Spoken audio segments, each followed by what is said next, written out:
Dictation शुरू होगी 3 second बाद।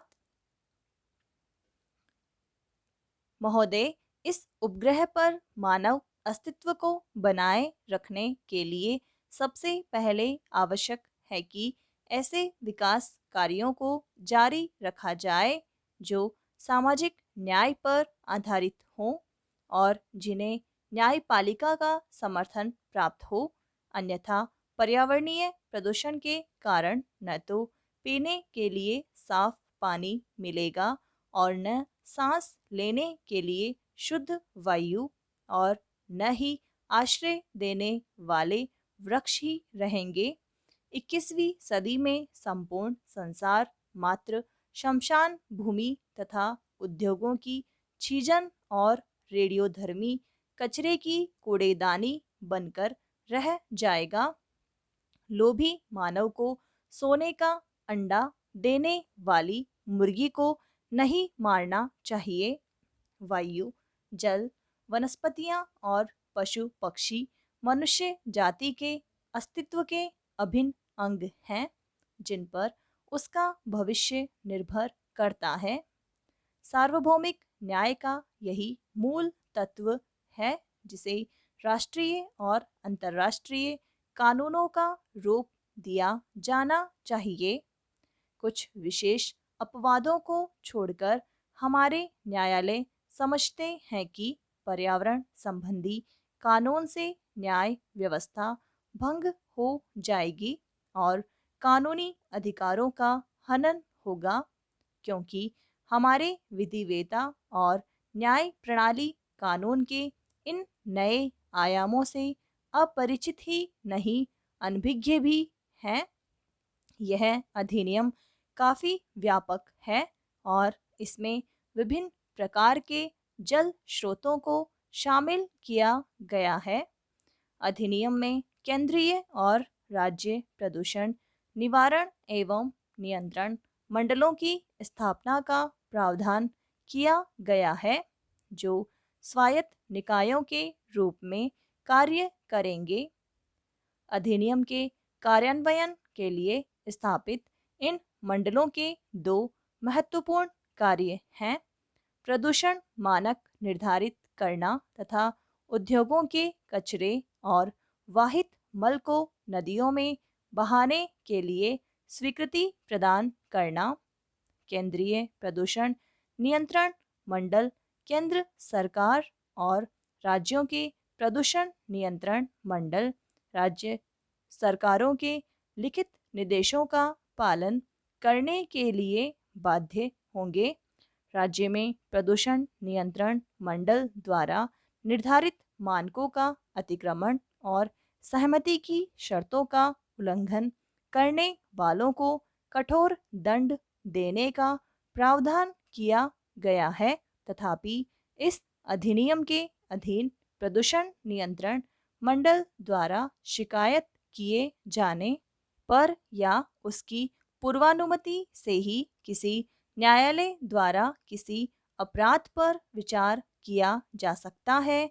अधिनियम में यह भी प्रावधान किया गया है कि यदि किसी कार्य से जल प्रदूषण की आशंका हो तो राज्य प्रदूषण नियंत्रण मंडल द्वारा उसे रोकने के लिए न्यायालय में याचिका दायर की जा सकती है।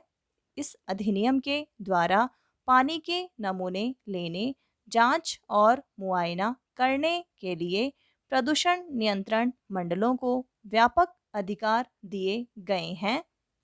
केंद्र सरकार द्वारा केंद्रीय जल प्रयोगशाला और राज्यों में राज्य स्तरीय जल प्रयोगशालाओं की स्थापना और विशेषज्ञों की नियुक्ति का भी प्रावधान इस अधिनियम में किया गया है। वाहित मल और उद्योगों के कचरे से होने वाले जल प्रदूषण को रोकने के लिए आवश्यक उपाय स्वयं करने का अधिकार भी राज्य प्रदूषण नियंत्रण मंडलों को दिया गया है। यह अधिनियम लगभग ब्रिटिश अधिनियम की नकल है और प्रदूषण फैलाने वाले या उससे प्रभावित समुदाय दोनों पर इसका कोई असर नहीं पड़ा। महोदय, विधिवेताओं ने इस अधिनियम की कमियों को बताया और कुछ मायनों में ब्रिटिश कानून से भिन्न होने के कारण यह उतना शक्तिशाली नहीं रहा। भारत में प्रदूषण निवारण के लिए अनेक प्राधिकरण और अधिकारी, अनेक प्रकार के नियंत्रण और अलग-अलग कानून एक समस्या है, जिससे कानून कमजोर पड़ जाता है और उसका प्रभाव कम हो जाता है। इसके अलावा जो लोग प्रदूषण के शिकार होते हैं, वे प्रदूषण नियंत्रण मंडल की स्वीकृति के बिना सीधे न्यायालय में नहीं जा सकते। इससे जनता कानून से विमुख हो जाती है।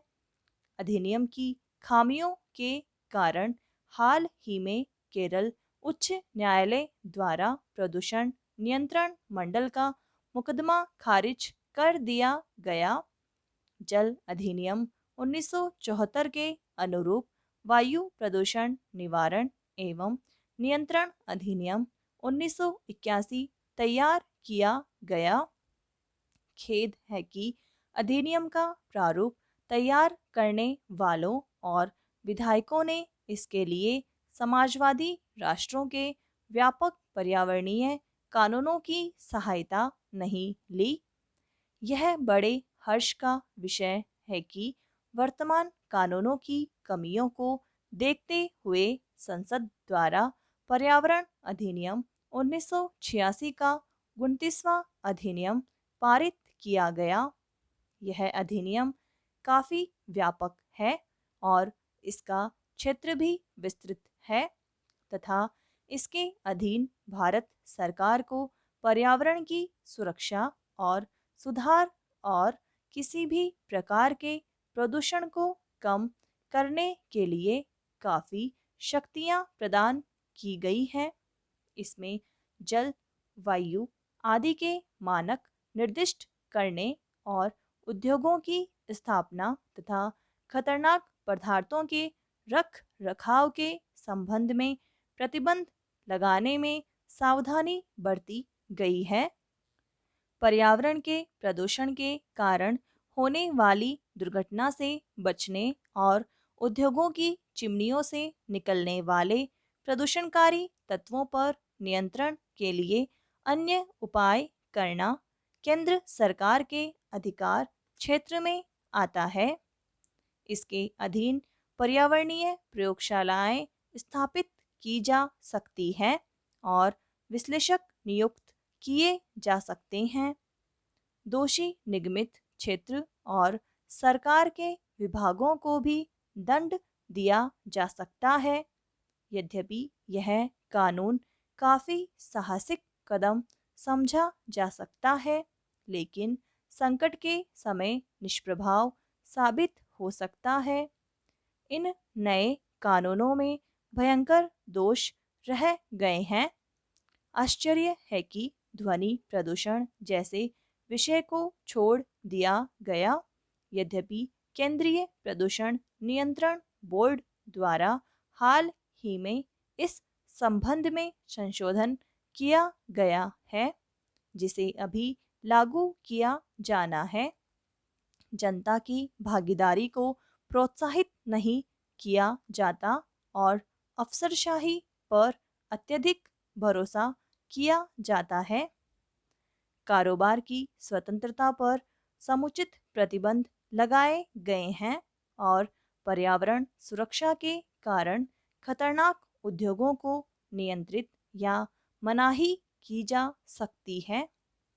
संविधान के अनुच्छेद 21 में दिए गए जीवन के अधिकार के अधीन प्रदूषक उद्योगों पर लगाए गए सारे प्रतिबंध वैध हैं।